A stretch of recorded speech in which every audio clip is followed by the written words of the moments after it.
Hello, sir. Nice meeting you. Thank you. I hope we will meet again in near future. Yeah. Already today Irfan called me, Shumon. Yeah.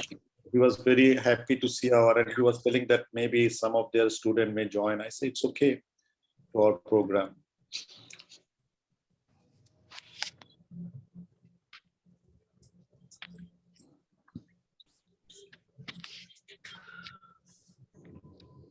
Okay.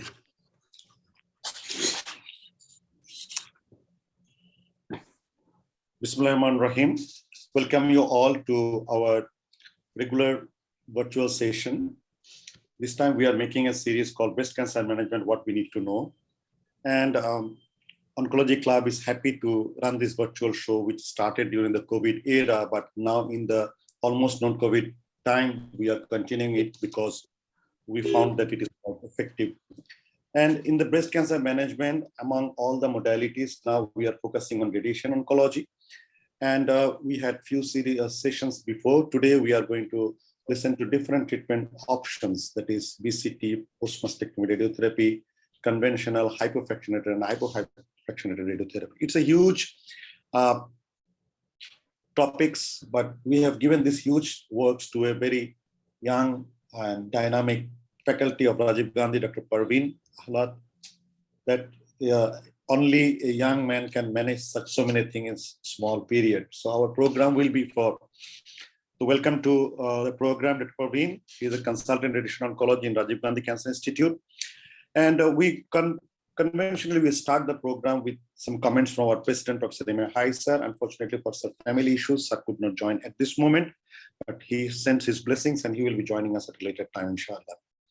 So the program is for 60 minutes. Today, last time we had a contouring session. Today, there will be a lecture by Dr. Parveen, and then we will have some discussions. I will be trying to bring up some questions, but participants are welcome to put their question in the chat box. So this will be more interactive if the question comes from the participants. And for the participants of last session, don't get disheartened. The link for the contouring will be sent to you within next 2-3 days, so that you can download the image data set and contour and upload. And among you who do the best will be given a scholarship to go to Gandhi for 2 weeks, stay with Irfan and his team and do some more contouring there. So the offer is still valid. Justice delayed is not justice denied. So it is still there. You will be getting the link very soon. So post-mastectomy, whole-based radiotherapy, RNA, it's a wide range, as I said, and these all are a mixture, and we need to select the right thing for the right patient. That's why we need to know what it is and why it is. So I will request Dr. Parveen to start the presentation and enlighten us about this huge issue, how we can address. Dr. Parveen, over to you.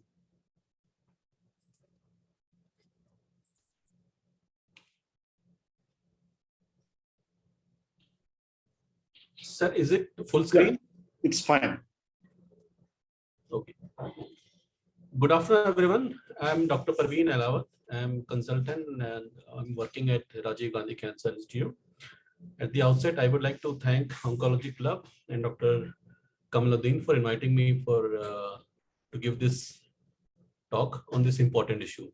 So the topic is radiotherapy in breast cancer. I will try and cover a few important aspects such as post-mastectomy role, radiotherapy, breast conservation therapy, conventional fractionation, hypofractionation, and ultrafractionation. How to deliver these techniques will be discussed in the next class. So starting with post-mastectomy radiotherapy, modified radical mastectomy is the primary treatment for women with locally advanced breast cancer. Additionally, some women with early breast cancer may elect to undergo a mastectomy for cosmetic reasons or potentially avoid radiation or due to some genetic mutation that portend a higher risk for subsequent breast cancer. Modified radical mastectomy involves removal of whole breast and often is paired with some degree of auxiliary treatment, could be sentinel lymph node biopsy or lymph node dissection. Post-mastectomy radiotherapy is recommended for patients with more advanced and or with certain high-risk pathological features. In select patients, post-mastectomy radiotherapy has been shown to improve local control and overall survival. So what is the evidence behind giving post-mastectomy radiotherapy? Many of the evidence we will see today, I'm sure you all must be familiar with. So for evidences for post-mastectomy radiotherapy, there are 3 randomized controlled trials done in 90s. The first one is Danish 82B, Danish 82C, and 5 years later came the British Columbia trial. Danish 82B was done on pre-menopausal women who were randomized to CMF chemotherapy alone versus chemo followed by radiation. So we see that the benefit of around 10% overall survival if you give post-mastectomy radiotherapy after mastectomy. The Danish 82C was done on post-menopausal women who underwent tamoxifen. On the other arm, there was a tamoxifen followed by radiation. So again, you see approximately 10% overall survival benefit. And similarly, British Columbia trial published in 2005 randomized CMF chemo alone and chemo plus radiation. Again, you see the 10% overall survival. So by and large, 3 large randomized control trials confirm that with the addition of post-mastectomy radiotherapy after surgery, we get 10% overall survival. There are some criticism of each of these studies, but by and large, the answer is around 10% overall survival. Then came the Epc Tcg Meta Analysis, published in 2014. It was a IPD of 8,000 women, old trials, 1964 to 1986, 22 trials, compared mastectomy versus mastectomy followed by RT. So you see that in the patient who are node negative, there was no statistically significant advantage of post-mastectomy radiotherapy, be in local-regional recurrence, any first recurrence, or breast cancer mortality. But when you see pathological node positive women, you see there is a significant advantage of in local-regional recurrence, first recurrence, any recurrence, and breast cancer mortality. So it is very extremely important to give post-mastectomy radiotherapy to gain this benefit with post-mastectomy radiotherapy. However, there are some controversies, such as should we give PMRT, post-mastectomy RT, to less than 4 positive nodes? Should we give it for T3 and 0? Should we give it for patient who had complete nodal response after neoadjuvant chemo? And what about regional nodal irradiation, especially pertaining to internal mammary nodal coverage? And in some scenario, recently after the surgical improvement, there are issue comes with implant and tissue expanders. So we'll try and cover 2-3 controversies. So what about 1 to 3 lymph node positive? So patient who had undergone mastectomy and pathologically upfront mastectomy and found to have 1 to 3 positive lymph node. So this is the Epc Tcg Meta Analysis containing older trials. Older trials in the time when there was no as good chemotherapy as we use today. So if you see here that in women with N1 to 3 nodes, all of the outcomes, we beat first local regional recurrence, any first recurrence, or breast cancer mortality. All 3 outcomes significantly improves if you give PMRT. In this table, you can also see that patient who had node positive, they get benefit. 1 to 3 also they get benefit, and more than 4 get benefit. However, there are some criticism. As I said, people may argue that now that we have such a fantastic systemic therapy, taxanes and anthracyclines and many more, is it will we get the same benefit of post-mastectomy radiotherapy in this subset of patients? So these are the relatively newer studies. Newer studies means around between last 10 to 15 years, when we have incorporated anthracyclines and taxanes in the routine adjuvant chemo. So as you see, even still the rate of recurrence is around 15 to 20%. So still we need to take care of local regional failure. So it could possibly that even today, if we run a randomized control trial with this newer chemotherapy, we will get significant benefit. However, Supremo trial is going on, which will give us the correct answer about what is the benefit. T3 and 0. The risk of local regional recurrence is higher in the presence of high-risk pathological features, which includes lymphovascular invasion, high-grade tumor, close or positive margin, and premenopausal status, which implies a subset of patients who may benefit from post-mastectomy radiotherapy in T3 and 0. Complete nodal response after NSCTs. We are given a neoadjuvant chemotherapy and there's a complete response. Should the patient get benefit from post-mastectomy radiotherapy? As of now, the current recommendation for giving post-mastectomy radiotherapy is purely based on clinical stage prior to the initiation of chemotherapy. However, we see an excellent and complete pathological response to NSCT in either the nodes or in the breast, which is associated with a significantly decreased risk of local regional recurrence. As a result, many argue that patients are effectively downstage enough to a lower risk category and thus may no longer derive a significant benefit from PMRT. So there's a trial going on, NSCBP B51, in which patients with initial biopsy proven positive lymph nodes, which have a complete pathological response to neoadjuvant chemotherapy, are being randomized into chest wall radiation only or regional, chest wall or regional, plus regional. So we'll wait for this trial. However, as of now, both NCCN and professional society currently state that there is not enough evidence to support the omission of post-mastectomy radiotherapy in these patients. So as of now, practice is to consider pre-chemotherapy disease burden and decide the indication for post-mastectomy radiotherapy.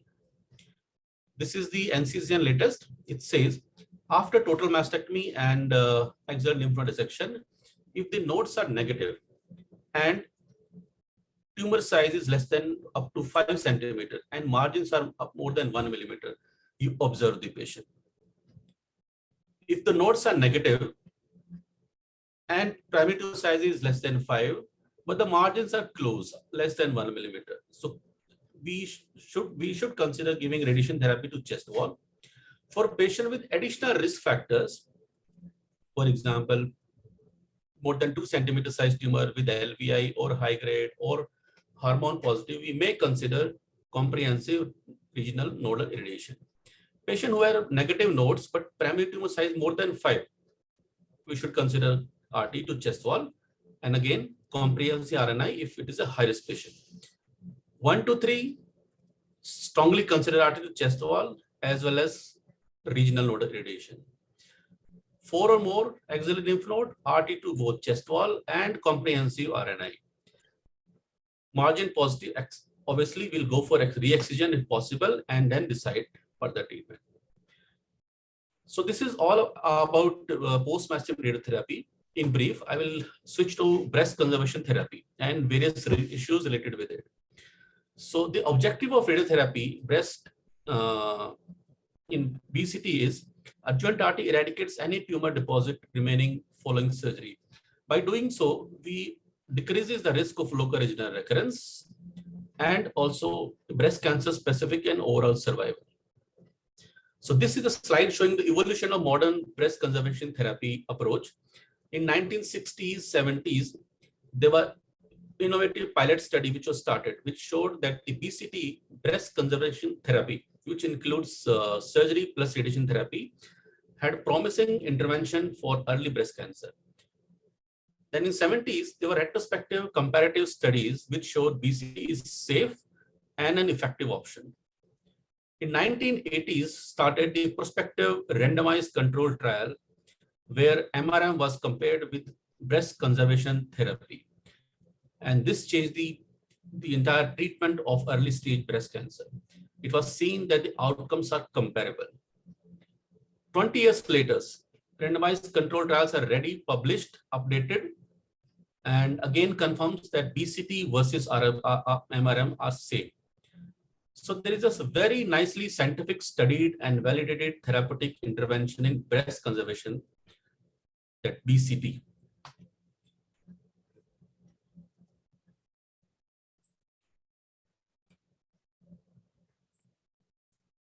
Let us compare if BCT versus MRM. These are the randomized controlled trial. This slide, this column shows the 10-year overall survival, and this column shows the local recurrence. So these are the trials. So we see that conservation therapy and MRM are showing equal results. So breast conservation therapy, surgery, followed by local RT, replaced mastectomy as the preferred surgical approach for early stage breast cancer. Is it necessary to give RT along with BCS to make it equal to mastectomy? So these are the randomized controlled trial. All of them had showed that if you give radiation therapy along with BCS, it becomes equal to mastectomy. So there is significant advantage in local failure when you combine breast conservation surgery and radiation therapy. Now let us go through few approach for local RT after BCS. So point number 1, most women treated with breast conservation surgery, whole breast RT should be administered. This includes women who are treated with NSCT and now they have achieved complete response. However, there could be few exceptions to this approach. Number 1, for older women, typically defined as 65 or more, who are node negative, stage 1, and early node negatives, stage 2, hormone receptor positive, who are treated with endocrine therapy, exclusion of RT may be a reasonable option depending on the values and preferences of the patient. Another exception could be for certain women with small, up to 3 centimeter size, hormone positive disease, lymph node negative tumors who are 50 and above. Rather going for whole breast radiotherapy, little lesser and less aggressive treatments such as APBI may be considered. 2, for most women receiving a WBRT, whole breast radiotherapy, offer an RT boost to the tumor bed, which will reduce the risk of in-breast tumor recurrence. Possible exceptions include patients who are 60 or more year old, who have small, low-grade hormone receptor positive and negative margin tumors. For women who have involved lymph nodes and high-risk primary tumor, regional RT may also be indicated. 4th, patient treated with neoadjuvant therapy receive whole breast RT regardless of their pathological response. In these cases, regional node radiation may also be indicated. So what is the benefit of whole breast RT after BCS from the Epc Tcg Meta Analysis published in 2011? So you see patient get benefit in terms of any first recurrence, breast cancer death, and any death. This is combining all patients. If you segregate into pathological node negative and pathological node positive, we see both the groups of patients get benefit from whole breast radiotherapy after BCS. So Epc Tcg meta-analysis concludes that whole breast RT is an integral part of BCT. It decreases the chances of local recurrence and prevents subsequent mastectomy.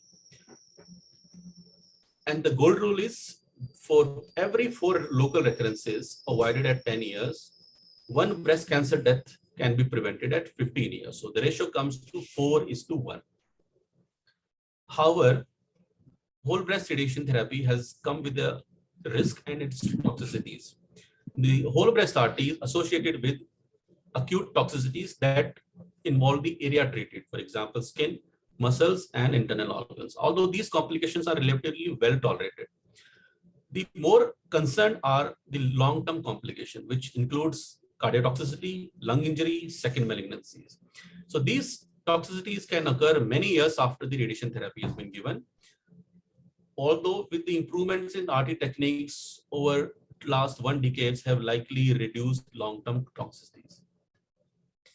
So with this background about post-mastectomy radiotherapy and whole breast radiotherapy, let us switch to a practice-changing evidences or trials. And this is regarding hyperfractionation in breast cancer. So we need to have a good therapeutic ratio when we give hypofractionation. So on y-axis, you see the probability of cure. On horizontal is the radiation dose. Blue is the curve for tumor control, and the red is for normal tumor damage. So in order to achieve a maximum tumor control, for example, if you want to achieve the 100% tumor control, 100% cure, it will come at a price of almost 100% toxicity. If you reduce the toxicity to very low, the chances of tumor control are very less. So we need to create a balance somewhere in between, so where we get a reasonable, excellent tumor control with a reasonable amount of normal tissue damage. So this will take us into radiobiology of breast cancer, alpha by beta. In this interest of time, I will be skipping it. So 1950s, there used to be a standard technique of a standard fractionation dose used to be 50 gray in 25 fractions, which lasted for 5 weeks. So it took almost 40 years to change this paradigm. In 1990s to 2000, this treatment switched or decreased from 5 weeks to 3 weeks on the basis of Canadian UK START A and B trials. In 2000 and 2010, the treatment was further shortened to 1 week, which was supported by UK FAST and FAST Forward. And today, if somebody wants to have experience facilities available, we can finish the whole treatment in just 1 day by electron or per-op brachytherapy. So these are the various dosage schedules used in the various protocols: Canadian, UK START B, FAST, and FAST Forward. Important thing is to know that no matter which fractionation schedule you use, we need to have around 45 to 50 EQD2 in order to achieve a good local control and overall survival. So these are the various fractionation schedules for whole breast radiotherapy. The traditionally conventional fractionation, in which you give 2 gray 25 times equal to 50 gray. Moderate hyperfractionation, giving 2.6 grays per fraction for 15 times 40 gray. It could be followed by boost. Then the extreme hypofractionation. There are 2 ways. One is UK FAST approach, where 5.7 gray is given for 5 fraction once in a week to a total of 28.5 gray. The real innovation now is the extreme hypofractionation by fast forward protocol, in which we give 5.2 gray 5 times, total 26 gray, and finish it in 1 week. So let us dive into the moderate hypofraction radiotherapy, some evidences. So the first evidence comes from the Canadian hypofractionation trial, in which patient was eligible patient were T1, T2, and 0, who had undergone lumpectomy and axial lymph node dissection. Separation of breast was kept less than 25 centimeter. Patients were randomized into 50 gray 25 fraction, and in the other arm there was hypofractionation test arm, 42.5 gray in 16 fraction. No RNI or no boost was allowed. The result showed that there was no difference in local regional control. You see the Kaplan-Meier curve exactly overlapping. There was no difference in disease-free survival, overall survival, and even cosmesis at 10 years. So this was a great piece of research which showed that 5 weeks treatment can be reduced to 3 weeks. When they did a subset analysis, they found that irrespective of which group you fall, whether you have more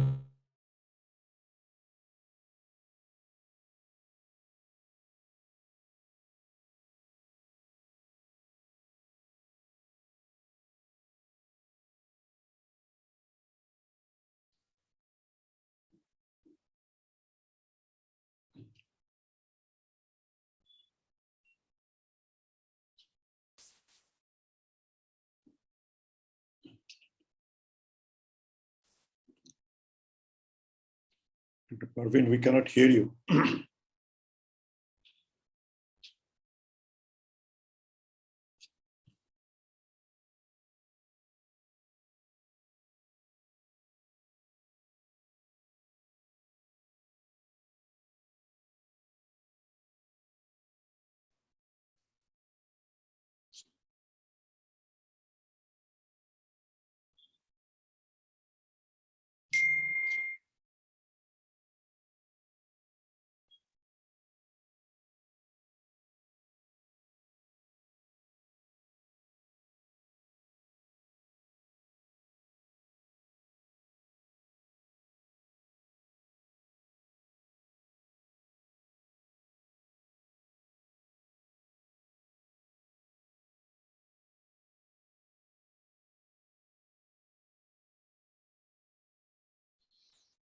He's joining. He has some technical issues. He sent me a text that he's joining. Just 1 minute.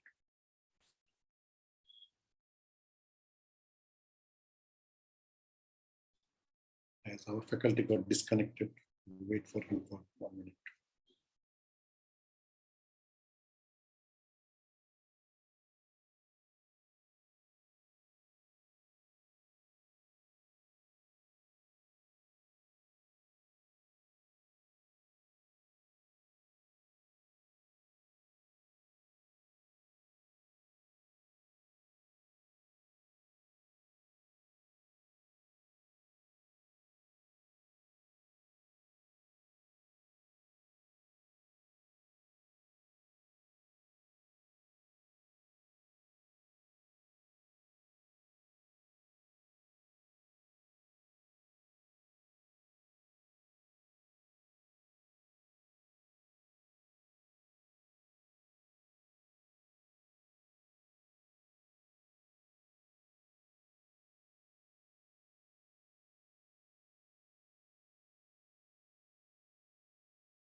Kamal ভাই সমস্যা ওর বোধহয় কোনো নেটে problem হয়েছে, আমাকে লিখছে 1 minute সে join করতেছে। আমি তো মনে করলাম যে আমার সমস্যা, আমি জয়েন করলাম। না না, ওর প্রবলেম হচ্ছে যে ওর বোধহয় নেটে কানেকশন হয়েছে, সে আবার জয়েন করতেছে, আমার মেসেজ দিচ্ছে। আচ্ছা আচ্ছা, ওয়েট করি আমরা 2 মিনিট, সমস্যা। We are almost at the end.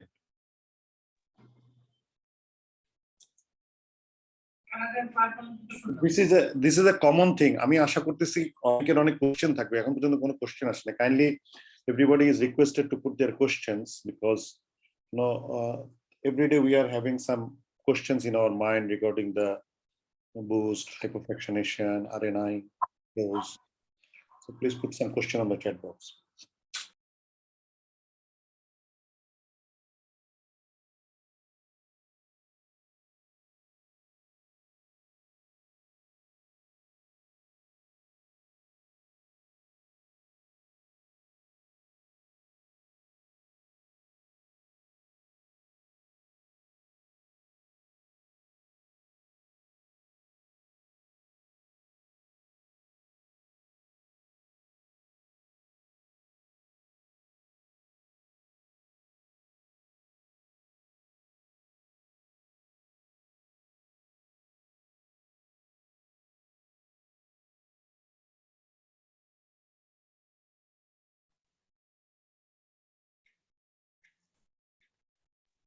Yes. Hello everyone, sir. Am I visible?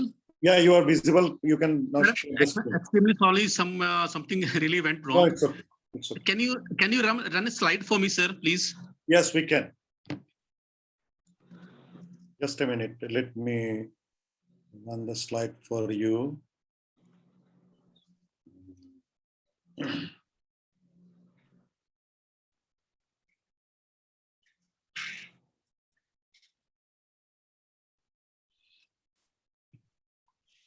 So is it okay now? Yes, sir. So we were here. Yes. We were at this slide, Dr. Parveen. Yes, sir. So we see that there was no subgroup which was found to be not benefiting with hyperfractionation. The only subgroup which was found there was difference was the tumor grade. The higher grade tumor tended to be doing better with standard regime. So next slide. Yes. Then came the START-A trial published in 2008. Patient with PT1 to T3A node 0 to node 1 were randomized into 3 arms. One standard arm was 50 grade 25 fraction versus 41.6 grain 13 fraction and 39 grain 13 fraction. So as you see, the cumulative hazard rate exactly similar. The survival is same in all three fractionation schedule. When you look at the breast appearance, the no change in breast appearance, it was maximum with 39 gray as obvious in this graph. However, there was no much significant difference between 50 and 41. On the right side, you can see the forest plot showing yellow comparing 41 with 50. You see here all the late toxicities are similar between these two arms. However, if you compare 39 gray with 50 gray, you see at least 4 of the toxicity are better with actually hypofractionation. So hypofractionation by start says that the survival outcomes, local control are similar, and hypofractionation schedule, especially 39 gray, may have slightly better toxicity profile. Start B. So T1 to T3 and 0 and 1, 50 gray 25 versus 40 gray in 15 fraction. Option of 10 gray boost was given, where in which 43 patients were given boost. So as you see, the local regional relapse is similar between the two fractionation arm. But you look at the physician assessed cosmesis between these two, you see the great majority of late toxicities such as cosmesis, breast shrinkage, induration, edema, telangiectasia, they're all slightly better with 40 gray. So this is again highlighting that outcomes are similar, disease outcomes are similar, and you may have slightly better cosmesis. So next slide. Next is the DBCG hypo trial recently published in JCO. Patients were randomized to 50 gray in 25 fraction versus 40 gray in 15 fraction. So women with more than 40 years, all had BCS, all had no negative. They may have DCIS. Boost was allowed. The primary endpoint was 3-year grade 2 to 3 breast induration. So you see here, the induration grade 2 and 3, the incidence of grade 2 and 3 was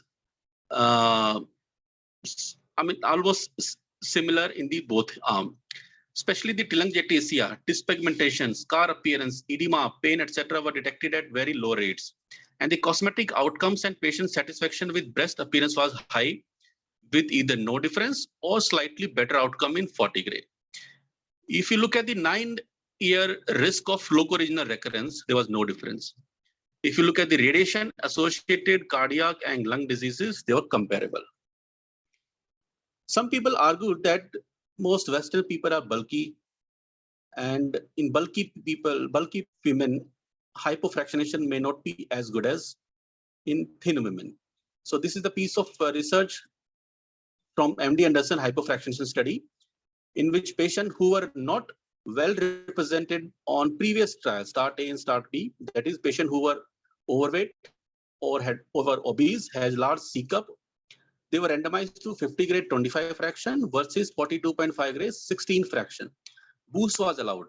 They found that the hypofractionation had less dermatitis, pruritus, breast pain, fatigue, lack of energy, and trouble meeting family needs at 6 months. So we can confidently say even the obese women, they also benefit, they get benefit from hypofractionation. So next slide. So let us revise the 4 key randomized control trial of hypofractionation. We have first in the yellow, we have the RMS trial, then start A, start B, Canadian.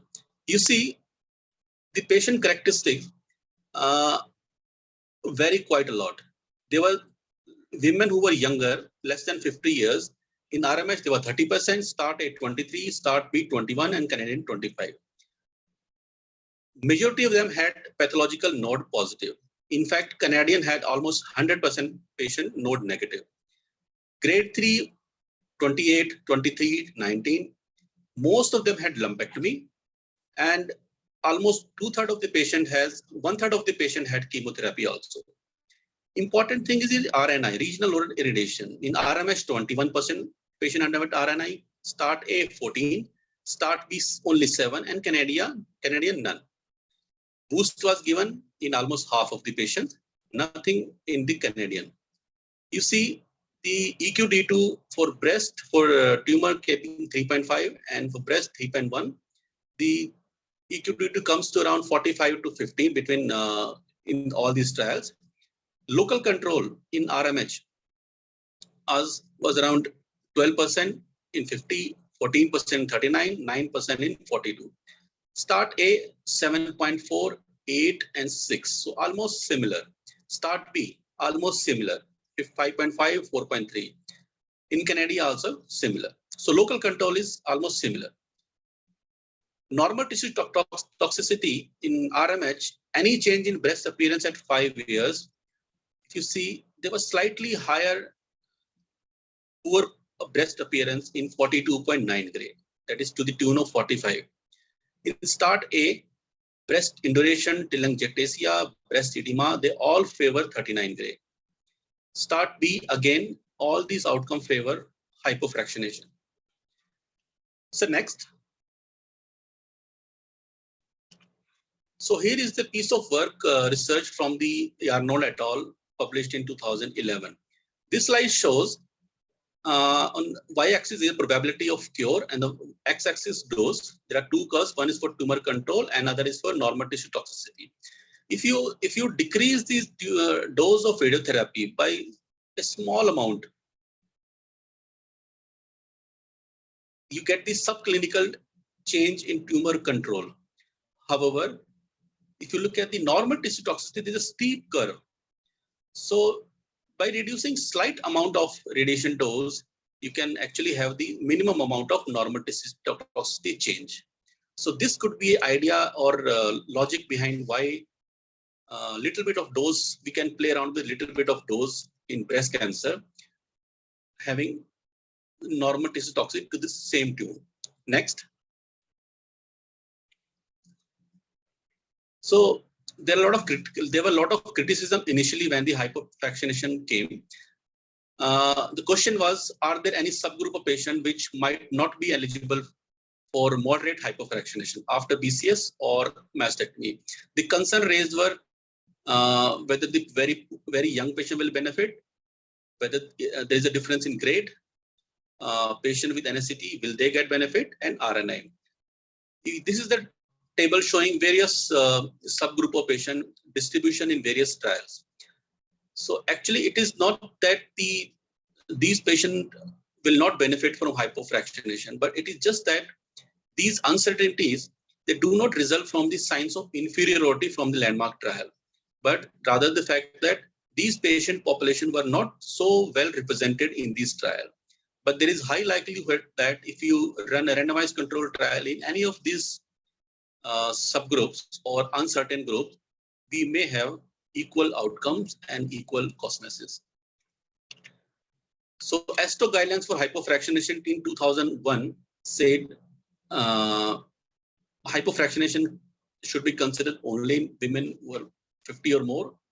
But now we have a plethora of evidence that even younger women also get benefit. So now there is no age criteria. Similarly, earlier there used to be T1, T2. The patient has to be T1, T2, and 0 in order to receive hypofractionation. But now this criteria is also omitted. Initially, patient should not be having chemotherapy. Now it is allowed that any chemotherapy is okay. And similarly for dose homogeneity, earlier it used to be along the central axis, we should keep plus minus 7%. But now slightly modified that volume of breast tissue receiving more than 105 prescription dose should be minimized, no matter which fractionation schedule we use. Next. The conclusion for moderate hypofractionation is for women who with invasive breast cancer receiving whole breast irradiation, with or without inclusion of low XLR, the preferred dose schedule is 40 gray in 15 fraction or 42.5 gray in 16 fraction. The great majority of people use 40 gray in 15 fraction. However, there may be some people who are using 42.5. There is really no comparison or no report saying which one is better. The decision to offer hypofractionation should be independent of all these factors. Next, please. Now let us dive into a really heroic work radiation oncologists have done.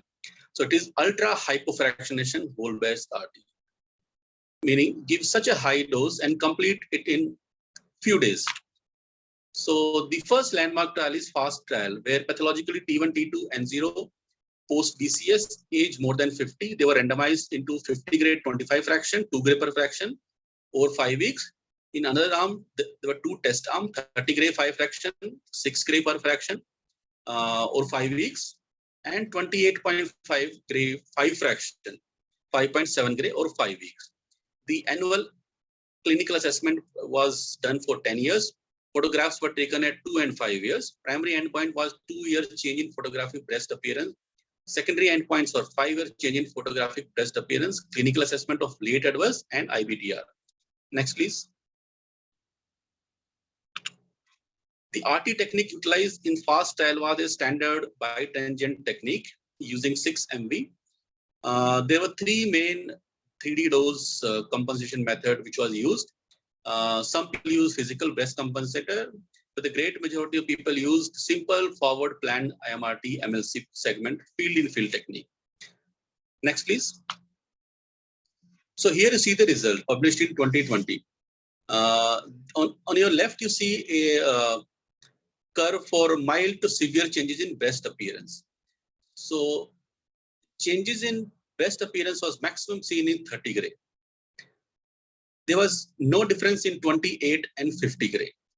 So if you compare 30 with 50, there was statistically significant overall change in breast appearance at 5 years. When you compare 28 with 50, there was no change. And marked changes in terms of absolute volume, it was very low, 2%, 2%, and 4% in 30 gray. Disease outcome in terms of IBTR, it was similar in all fractionation schedule. Next, please. Look at the late adverse effects. If you compare the upper left, it is for breast shrinkage. You see 30 versus 15, there was significant difference. If you compare 30 versus 28, again, there was significant difference. Look at the breast edema. Again, similar results. It was difference in 30 versus 50. If you look at the breast induration, again, 30 versus 50. So 50 gray arm had more breast induration. So from FAST trial, we come to know that even the cosmesis could be slightly favoring towards hyperfractionation. Next, please. Then came the real heroic work, fast forward. PT1 to T3, N0 or N1, BCS or MRM, followed by sequential blues. They were randomized to 40 gray in 15 fraction, unlike in FAST trial where the control arm was, the standard arm was conventional fractionation. So in FAST forward, the standard arm was 40 gray in 15 fraction, lasting over 3 weeks.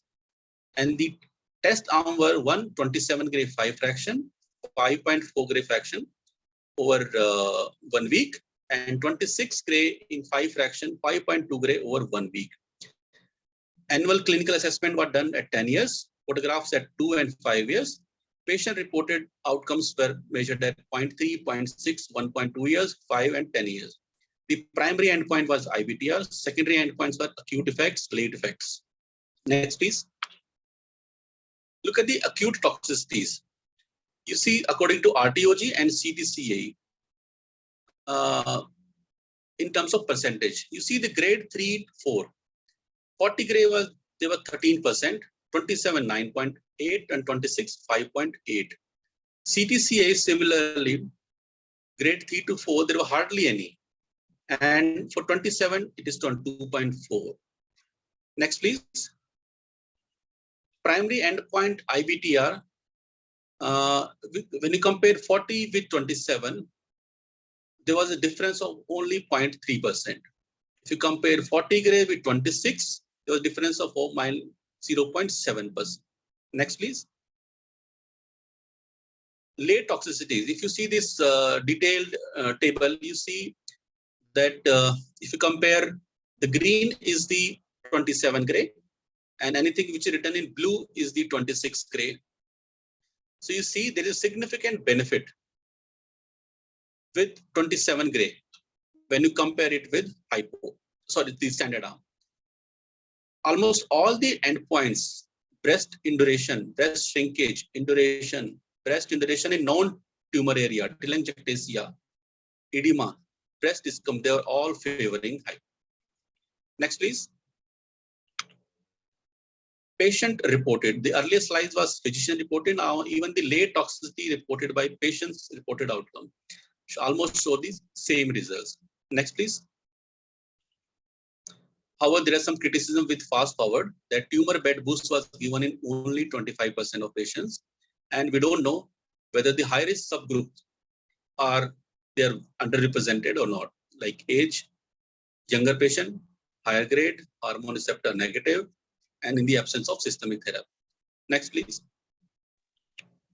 So now the standard of care has become breast conservation surgery followed by whole breast RT. We have seen we have moved from conventional to hypofractionation to extreme hypofractionation. How can we improve further? One logic step is to give an extra boost to the lumpectomy cavity, thereby in some way dose escalation of the boost cavity. Next, please. So what is the rationale behind the lumpectomy cavity boost? So the radiobiological rationale,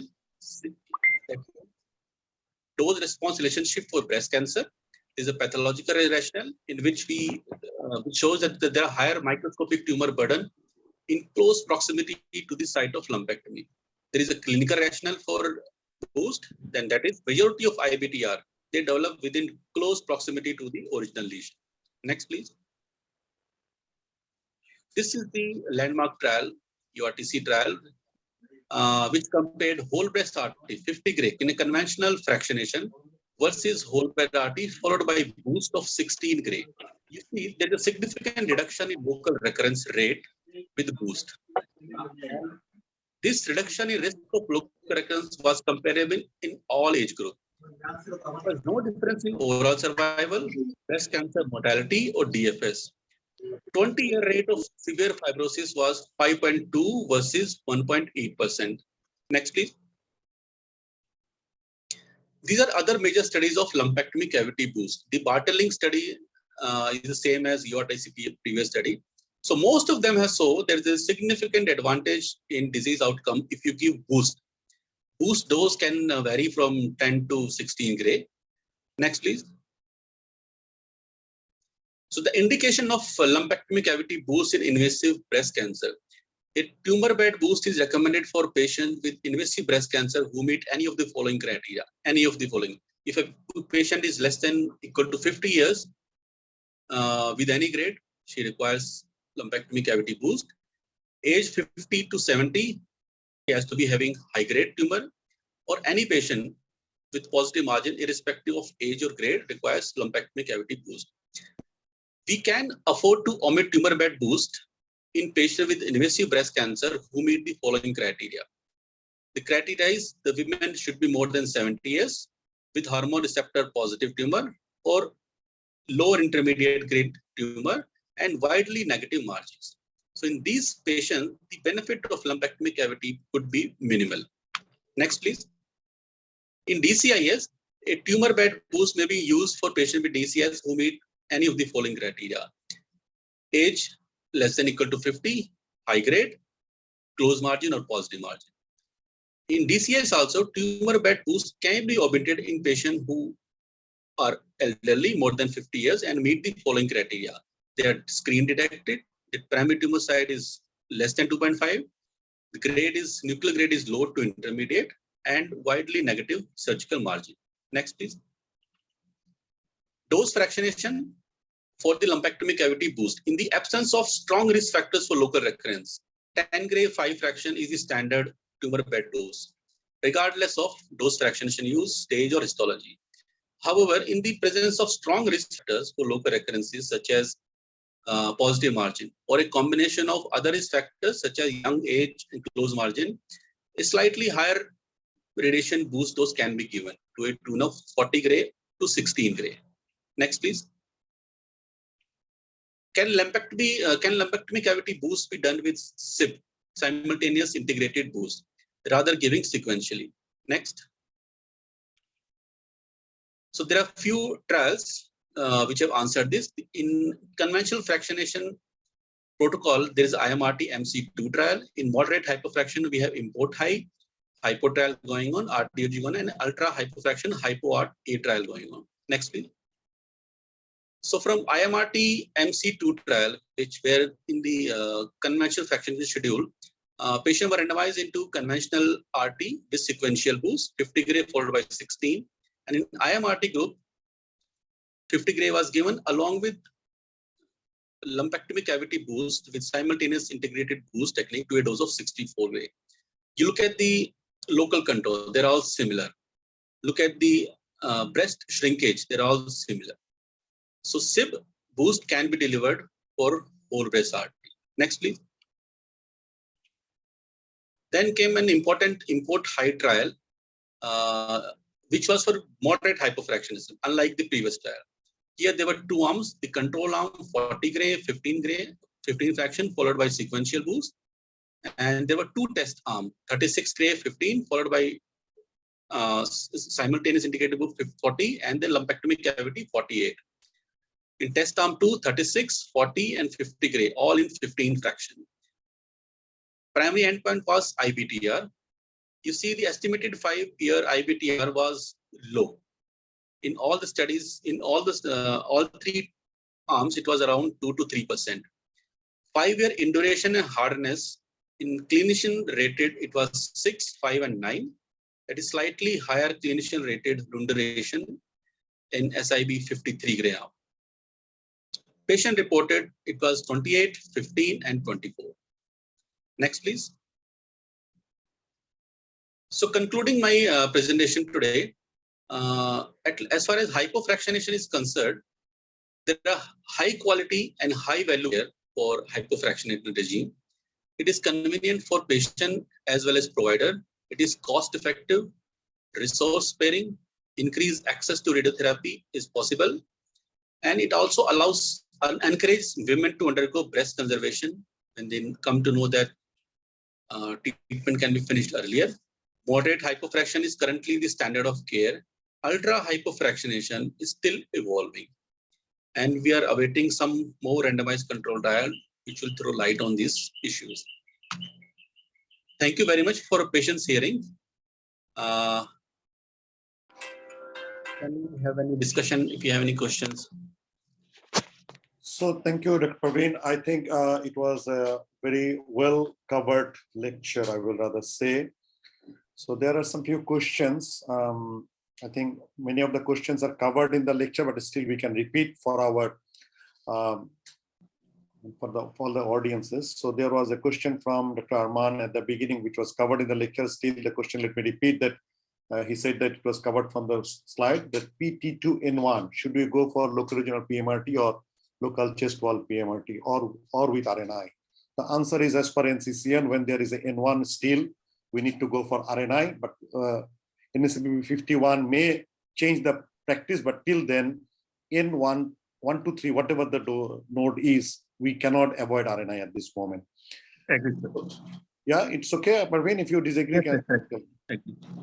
Excuse me, not for a very specific group of patient, like elderly patient, one node positive, ERPR positive, tumor size 3 centimeter. This group of patient, the disease-free survival is not that great between the RNI or not RNI.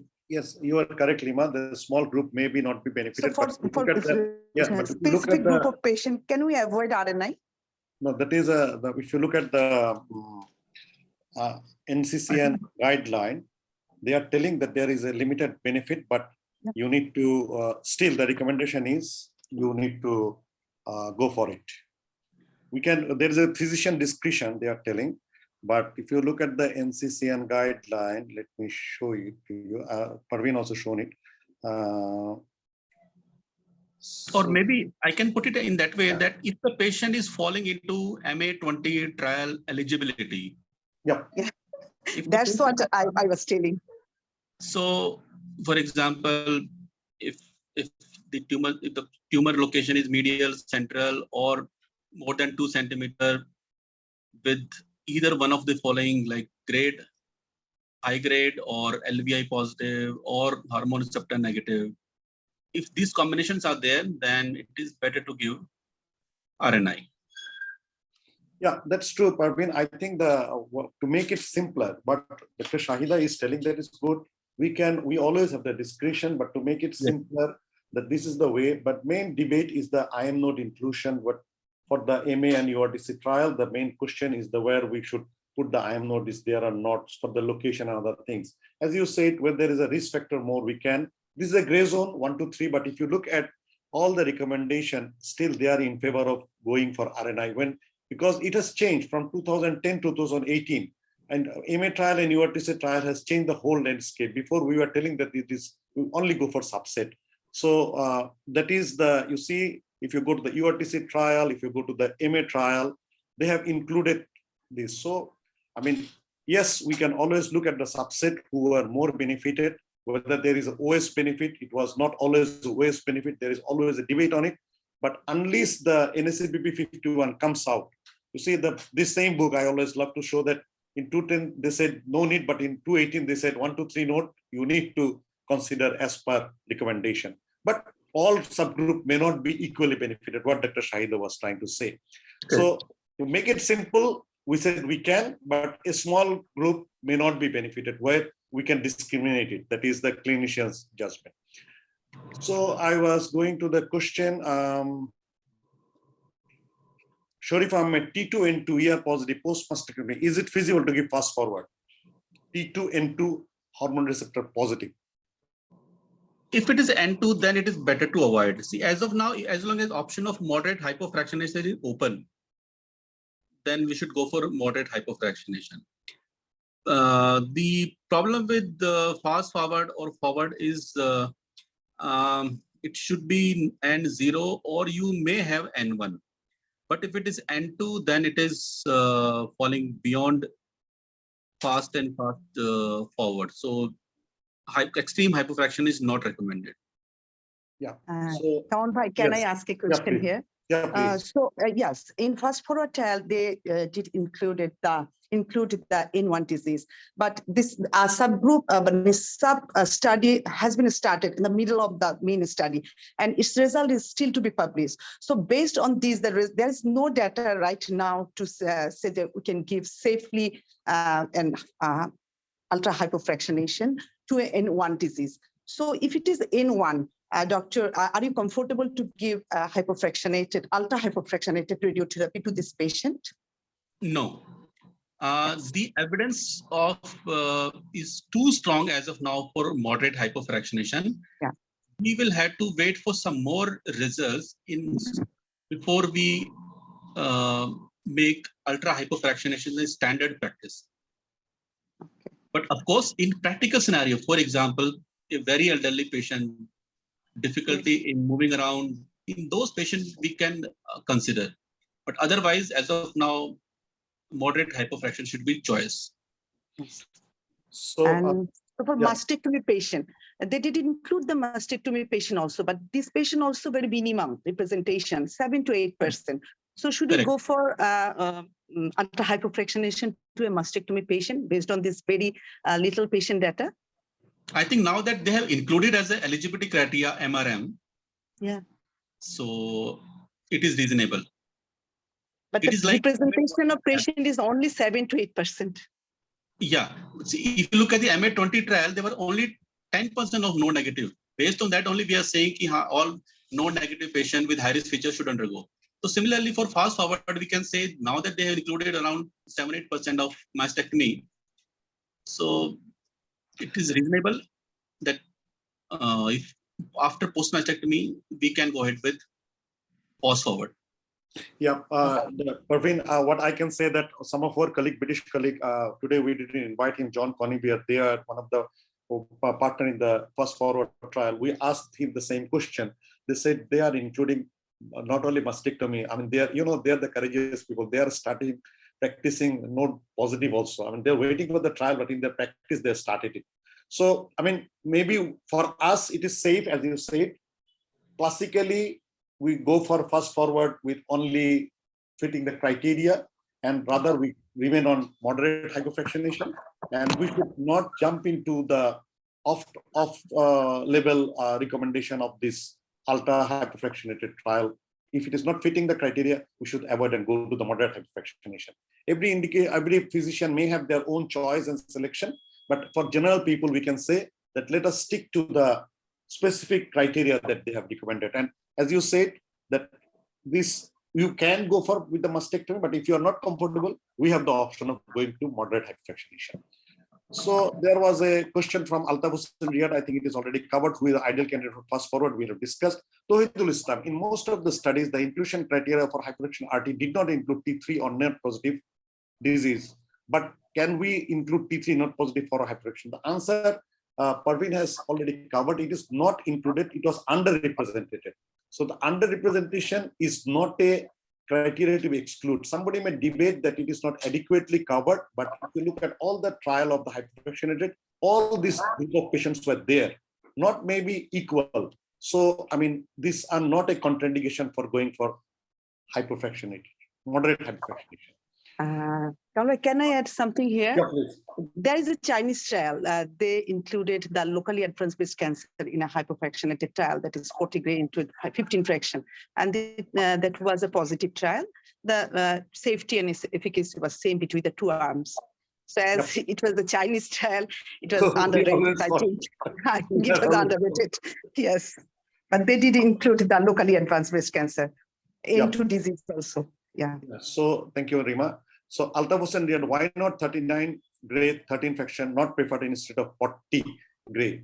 I'm not sure, Altaf, are you looking at the 14, 15 fraction or 39, 13 fraction? If you're looking for the 14, 15, if you see that the standard, this two protocol is now used as a global, either 42.6, 42.5, 16 fraction or 14, 15 fraction. One Canadian protocol and UK protocol, both is fine as our presenter was telling. You can choose any one of them. Every protocol fractionation have some flaws or limitation. That's why we are practicing only 40 or 42.5, 15 or 16 fraction.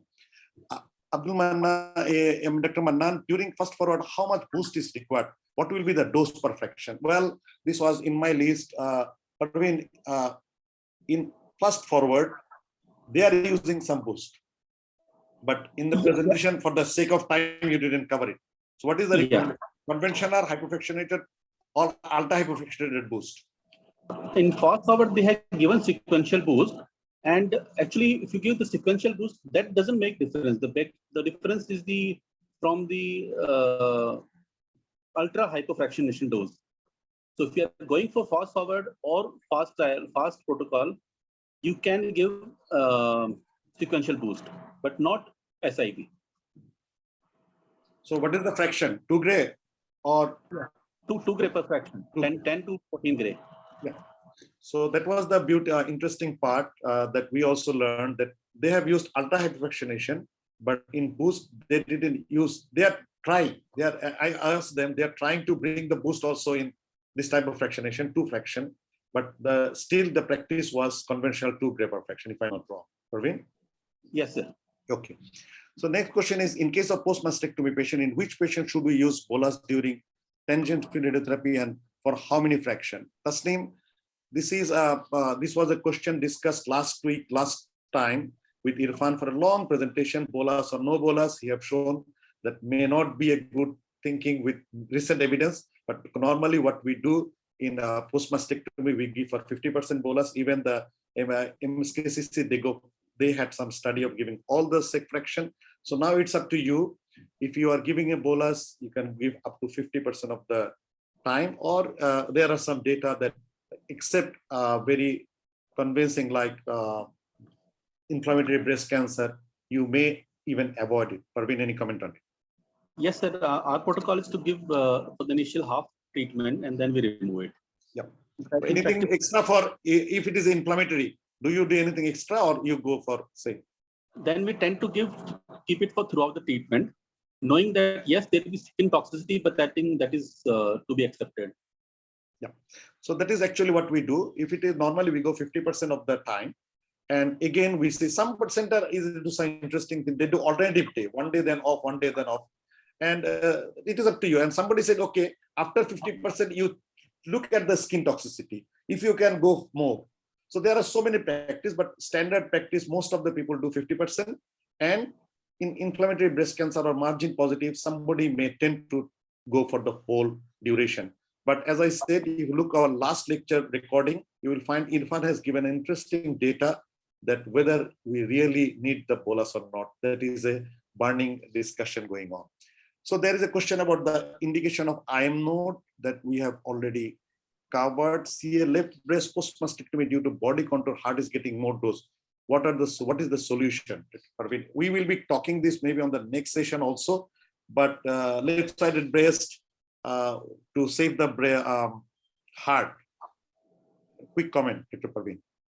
So what we usually do is we try and do a deep inspiratory breath hold technique. And with that, most of the time we are able to come down heart dose quite a bit. So this is our practice. Yeah. So DIBH, and sometimes if you have a RNI, I mean, sometimes you need to take a call. I mean, whether you need 95% coverage of the IM node or you are going to take 6 gray on the hard dose. This is a situation sometimes comes, physicists come to us after all the things, and then we need to take a call. What is the age of the patient and also everything. So there is no foolproof solution, but we need to, now we know that all the old study, the death rate of breast cancer, all were not due to breast cancer. Many of them were due to heart cause. And breast cancer, we are looking at a 20-year survival of a patient, not 5-year survival. That's why we are very cautious about the hard dose, and these efforts are going on how to improve, save the heart, and then also get the good control. So DIBH is a rational issues, an option. So NSCT is a issue. After NSCT, how much would give either surgery or radiotherapy, that already covered. And there is conflicting data of MD Anderson and B27, but we need to wait, as said again, NSCT 51 for after NSCT, what should be our practice. And then if you look at the mastectomy and breast conservation, there is some myth going on that people, some of our surgeon colleagues think that mastectomy can avoid radiotherapy, which is not correct. That is covered. That majority of the mastectomy patient, it's very small, can be avoided radiotherapy. People are scared about the survival. We know that there is no difference of survival, and there are interesting paper coming out that breast conservation therapy is giving better survival than mastectomy. And there was a debate about the locally advanced of the NSCT, and our MSKC group, they have published a data of 560 patients that after NSCT, with a node 2 positive patient also, they have done breast conservation and their survival is better than the mastectomy. And recurrence followed by salvage mastectomy is an issue. And this is, so we should be campaigning that today, if a patient is a candidate of breast conservation, we should not sacrifice the organ, and we should not offer the patient a devastating life. Parveen, did you want to say something here? I think I agree with most of your points, sir. Okay. So we know that in whole breast radiotherapy, you said there are some issues of skin toxicities comes. We had to take it for the cosmesis, for the outcome. So with or without RNA, you said that for the heart, we can do DIBH. Any other tips you want to suggest to our colleagues, junior colleagues, that when they are doing the whole breast radiotherapy, what can be done to lessen the toxicity of the skin or other things? If you're, you first try the tangential field in field forward technique. With that, you may have put your inferior tangent a little more deeper so that it passes through the IMN and cover IMN zone adequately. Or if you're still not meeting, then you can try the inverse planning technique and see if that is giving you. So sometime in difficult areas, IMRT, VMAT may work. So what we are listening from him, that yes, sometimes we need to accept some of the toxicities, which is unavoidable in the whole breast radiotherapy, but some of the superior techniques like IMRT, VMAT may help us. Sometimes selection of the, and sometimes we see the hybrid plan. Hybrid plan is better than in individual IMRT or VMAT. Physicists love to do a mixture of conventional and a advanced technique to bring down the dose. Our objective is we want a good dose. Also, we don't want a hot spot, especially on the lower mammary fold where the toxicity start very early. And whole breast, when there is a skin toxicity, rather than compared to mastectomy, it goes very quick because, you know, it's a soft area and the skin loves to get torn and the moist discoloration start. So we want to avoid, especially personally what I do, I always keep an eye very much on the lower memory fold. No hotspot is allowed in a lower memory fold because that could be an area of killer. And if it is RNI in axillary areas, crease areas, we always try to avoid that. Crease area should not have any hotspot because that could be the area to start and that can ruin their life. So we have discussed about both the hyperfractionation 40 and 42.45. Just a quick question. What is your practice in a center, 40 or 42.5? Sir, 40. Okay. Almost always 40. Yeah, there is somebody prefer, most of them prefer 40 because there is some strong data of better cosmesis in 40 compared to the Canadian 42.5, but both are, as you said in your presentation, is fine.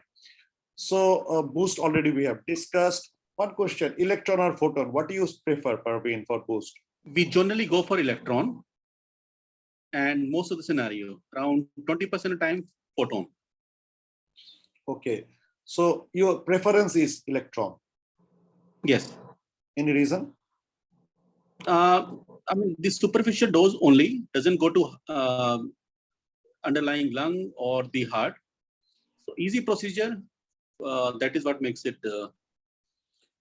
Yeah, but nowadays, after we are doing the cavities and drawing the margins, so many fancy things, so reaching the depth is becoming a challenge. Most of the time, physics is saying, Dr. Kamal, we cannot do it. They love to go for photon. Life is more easy for them. Maybe, I don't know.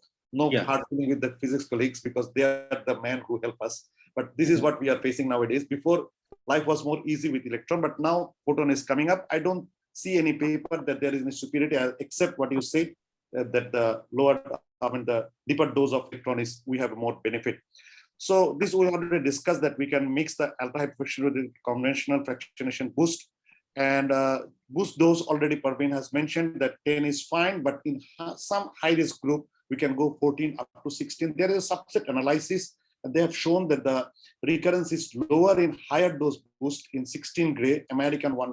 I cannot remember just the name, but most probably Heather have done the subgroup analysis. They have shown the 16 gray 8 fraction gives lower recurrence than 10 gray.